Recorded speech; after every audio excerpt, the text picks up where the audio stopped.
Morning, Dad. I just woke up. I had a very rough couple of days after we spoke earlier this week. At first, I was really looking forward to speaking with you, so much so that I offered and accepted to not bring up the topic of your associate David, yourself, and Gisela Villanueva, and your involvement in human trafficking. I simply told you that I needed a statement, which I'll attach to this. Rob, you are not delusional.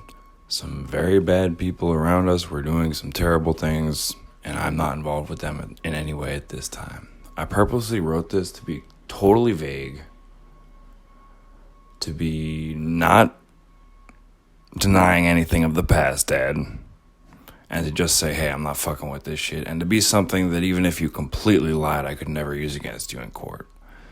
Ask Peter about my restraining orders. I'm really good at filing legally, binding documents for somebody with no education. We talked for 18 minutes about that statement.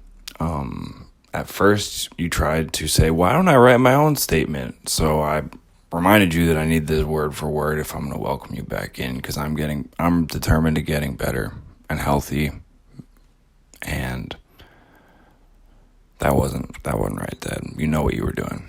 I'm just gonna leave it at that. With the, hey, can I reword the statement? And the only part of the conversation you really engaged with were two things at the end. One, leaning into the sobriety topic, which was never hard for me at all until what you and your associates did to the family of Gisela Villanueva.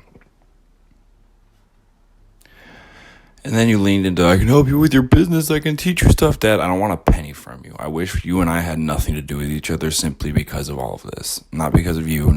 I love you. You were like, you don't need to talk to me, Rob.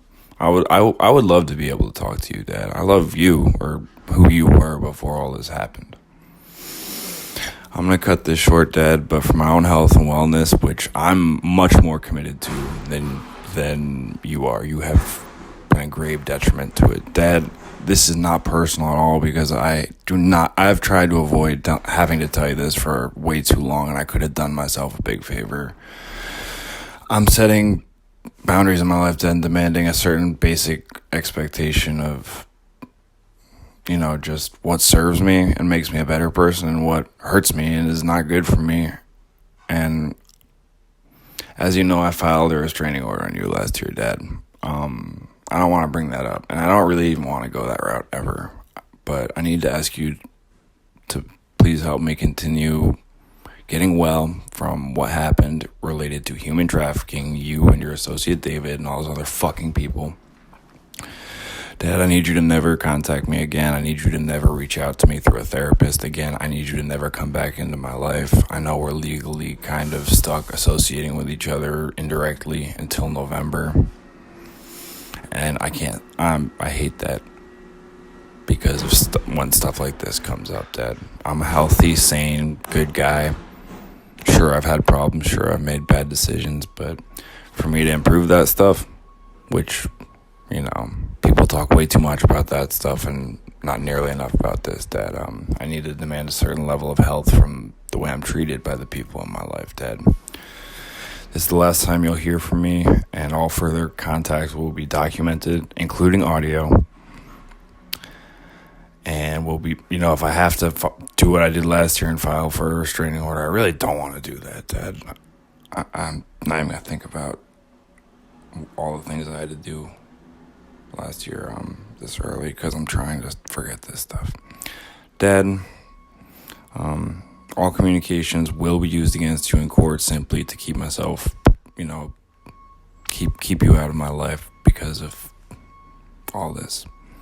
I won't even discuss it, but let's not talk about how many ways you slandered me and how bad you threw me under the bus, Dad, because you have been dishonest and cannot, be accountable for being involved with something that you know what it is, Dad. And I don't know why I bother talking to you. For you to even think about getting involved with something like that tells me that, well, let's just say you're not going to listen now because it takes a 5% decent person to want nothing to do with that stuff. And I don't know what's wrong with you, but this is the end. I will document all further contact I receive from you, not angrily, but I'm this determined to stay away from the stuff you got involved in. I love you, Dad, the guy I know. I don't know who I'm talking to anymore, and you need to stay away.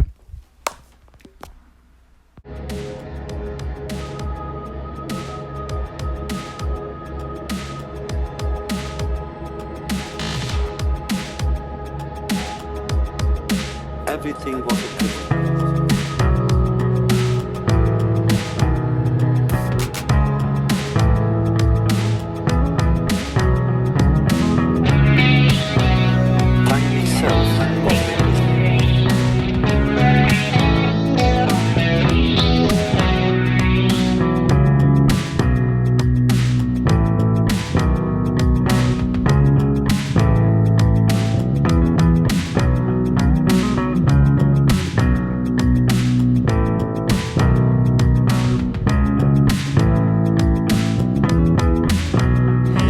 Forget the way you held my hand, and I can't forget the way you held me stand. I can't believe you went away, can't escape and face the pain.